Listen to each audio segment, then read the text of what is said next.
Assalamualaikum warahmatullahi wabarakatuh. Selamat datang di channel YouTube Suci. Ini tuh sebenarnya video pertamanya aku. Jadi di sini aku mau menceritakan tentang pengalaman program hamil aku yang udah ke beberapa dokter sih, udah ke 2 rumah sakit dengan 4 dokter. Nah, jadi pernikahan aku itu udah berjalan 3,5 tahun. Cuman ya emang belum dikasih rezeki anak.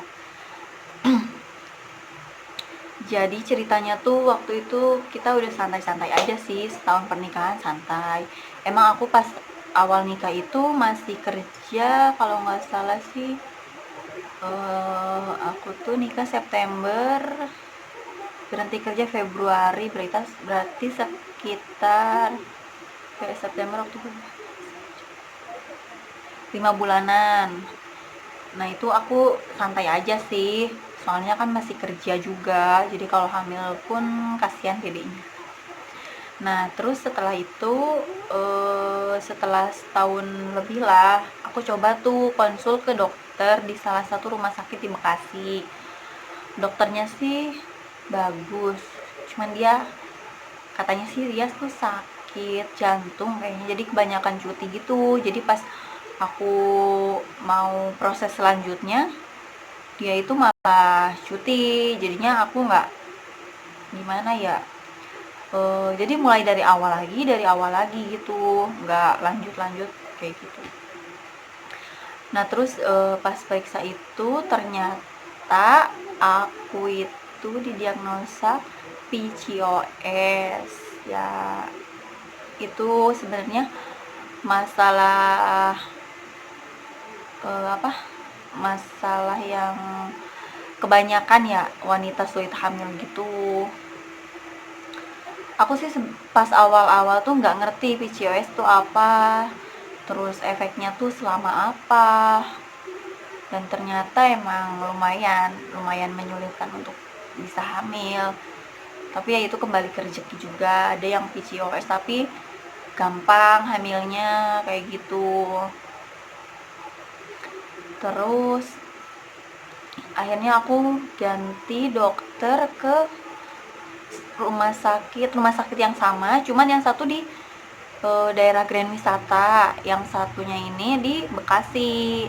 Nah aku coba ke Bekasi karena di situ peralatannya itu emang komplit, terus ada yang khusus program kehamilan, bayi tabung, semuanya di Bekasi semua kayak gitu kan. Terus aku pilih dokter Marlisanti kalau nggak salah sih, di Bekasi itu. Dia emang bagus banget, dia program bayi tabung aja, dia sebenarnya yang kayak dokternya itu dia gitu. Banyak sih teman-teman kerjanya suami itu yang ke situ buat program bayi tabung, ada yang insem, dan itu rata-rata berhasil. Cuman emang aku ya belum rezekinya aja, mau dokter sebagus apapun kalau emang Allah belum menghendaki aku untuk hamil ya belum gitu. Mau profesor atau dokter atau tindakan sebagus apapun, kalau emang aku belum ada rezeki ya emang belum bisa gitu. Nah terus aku program tuh di dia, pertamanya tuh dikasih obat penyubur. Terus abis obat penyubur, karena aku kan emang headnya itu nggak teratur ya, kadang 2 bulan nggak head, kadang pernah tuh sampai 4 bulan nggak head, dan itu parah banget. Nah terus habis itu aku tuh pertama disuruh cek darah, terus histeroskopi, terus HSG. Nah aku disuruh 3 tindakan itu. Nah aku jalanin dah, dan ternyata emang penyebab aku PCOS itu insulin aku yang tinggi. Emang sih nenek dari mama aku itu dia tuh punya riwayat kencing manis, jadi ya aku kan ada turunan, jadi insulin aku tinggi. Dan ya udah pasrah dah di situ ya. ketakutan ada, cuman emang nggak terlalu berbahaya banget sih, karena emang kan yang penting agak ngontrol yang manis-manis gitulah. Nah habis cek itu terus aku dikasih obat buat nurunin insulin dulu, sama obat penyubur juga sih. Yang buat nurunin insulin itu kalau nggak salah pertama glukopa, cuman karena aku nggak cocok, kalau minum itu tuh berasa pusing, mual, terus pokoknya kayak orang ngidam lah kalau kata orang mah. Meskipun aku belum pernah hamil, cuman kan aku ngerti, aku bisa membedakan lah gitu ya antara sakit sama yang ngidam gitu. Terus akhirnya aku konsul lagi ke dokter, diganti sama Inclasin. Selama 3 bulan itu aku minum Inclasin. Vitamin D nya juga aku kurang, karena emang PCOS itu rata-rata vitamin D nya kurang. Jadi akhirnya aku dikasih Inclasin, vitamin D itu buat 3 bulan.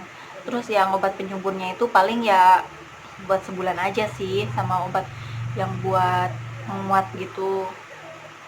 Nah setelah beberapa bulan aku program dan itu belum berhasil, belum rezekinya. Di situ aku ya udahlah pasrah aja. Aku sempet berhenti sih, berhenti berapa bulan, lumayan lama sih, hampir setahun kayaknya, deh 10 bulanan gitu. Terus aku coba balik lagi ke dokternya, dan pas dia bukan pas dia, pas aku datang itu langsung dokternya agak-agak ngomel gitu. Kenapa sih ibu mesti berhenti dulu, ntar giliran udah tua aja baru deh dok, aku pengen hamil, aku pengen ini, mumpung muda bu, ayo usahain ini. Dan aku cuma bilang iya dok maaf, iya dok maaf, karena emang gimana ya, yang namanya berharap banget ya, terus gagal, terus pas tes spek negatif ya kita agak down juga kan. Jadi akhirnya aku mutusin buat berhenti dulu lah, biar nggak terlalu berharap banget gitu, kali aja dikasih alami. Cuman kan setelah setahun berlalu emang aku belum dikasih juga tahun kedua pernikahan itu. Terus kan aku ditawar program lagi tuh, minum obat penyubur lagi kayak gitu-gitu, cuman emang masih belum berhasil ya. Sebenarnya yang sebelah kanan kayaknya deh, sebelah kanan itu pertamanya tuh udah normal setelah dikasih obat penyubur itu, jadi sel telurnya tuh udah gede-gede gitu. Kalau yang kiri tuh belum, pas bulan kedua yang kanan sama yang kiri tuh udah bagus, cuman nggak tahu emang belum rezekinya mungkin, jadi belum berhasil. Meskipun sama dokter udah dicek kapan masa suburnya, kapan mulai berhubungannya, emang belum rezekinya ya. Ya udah akhirnya belum berhasil. Setelah beberapa bulan itu aku dikasih 2 pilihan sama dokter. Kamu mau insem atau mau ngelanjutin program semi alami gitu. Jadi alami tapi tetap dikasih obat sama dokter. Kalau insem kan dibantu ya sama dokter gitu.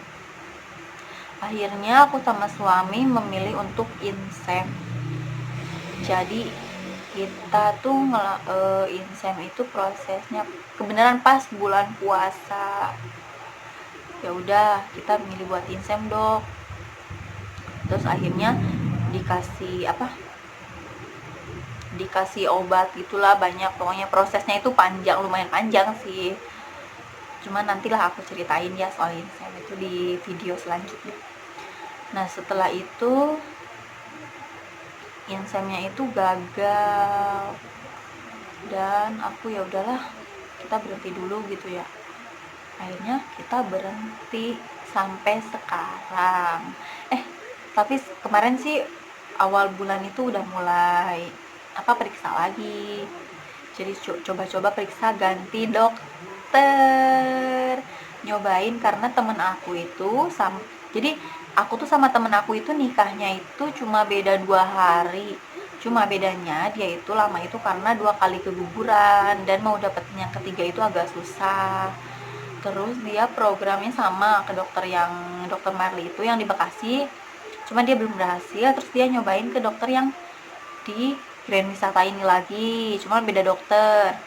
Terus akhirnya dia hamil, alhamdulillah. Itu udah rezekinya dia, tapi ya nggak apa-apa lah, masing-masing orang kan punya rezeki yang berbeda ya. Terus akhirnya aku nyoba-nyoba ke situ, terus dicek, dan ternyata kata dokter itu kalau udah inseminasi itu nggak bisa sih, bukan nggak boleh, nggak bisa kembali lagi ke semi alami gitu. Jadi nggak bisa kalau misalkan yang semi alami itu kan dikasih obatnya itu kayak provertil, vitamin, kayak gitu-gitu kan, biar si sel telurnya itu mateng kayak gitu. Cuman kalau sekarang itu katanya nggak bisa, paling bisa itu dicampur antara obat minum sama obat suntik yang kayak mau insem gitu, cuman dia bukan insem, jadi masih alami-alami gitu. Akhirnya di situ aku ngerasa, oh, sedih banget ya, pasti maksudnya tuh nggak bisa kayak dari awal lagi kayak gitu. Jadi kalau mau ya insem lagi, bayi tabung, atau yang pak dicampur gitu obatnya. Terus akhirnya aku, oh ya udah, cuman kata dokternya, nanti aja ya kontrol ke pas bulan depan kalau misalkan haid lagi.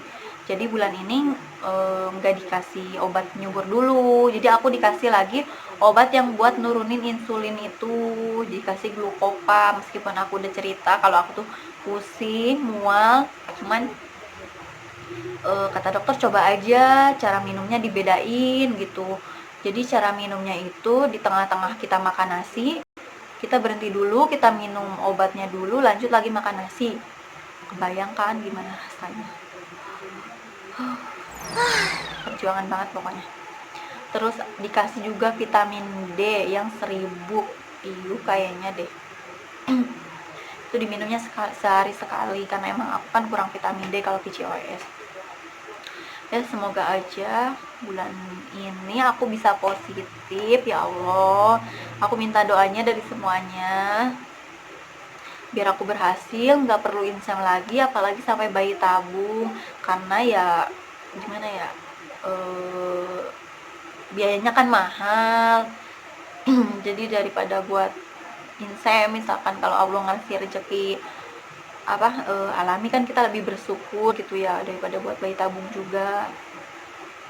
Jadi kita tunggu hasilnya, semoga aja positif, semoga aja ini rezekinya aku, Allah memberikan keberkahan sama aku. Dan buat kalian semua penjuang garis 2, tetap semangat, jangan putus asa, jangan terlalu dipikir. Mungkin memang kepikiran ya, cuman jangan terlalu dipikir sih, daripada nantinya kita kepikiran malah stres gitu ya, karena itu kan bikin susah juga katanya gitu, bikin susah hamil juga katanya. Jadi tetap semangat, kita pasti bisa buat sampai ke titik dapetin garis 2, sampai dapetin anak. Jadi tetap semangat, jangan pernah putus asa, tetap berusaha, berdoa. Jadi sekian cerita promila saya. Tunggu video selanjutnya. Saya bakalan cerita tentang inseminasi. Jadi terima kasih, jangan lupa subscribe, like, and comment. Assalamualaikum.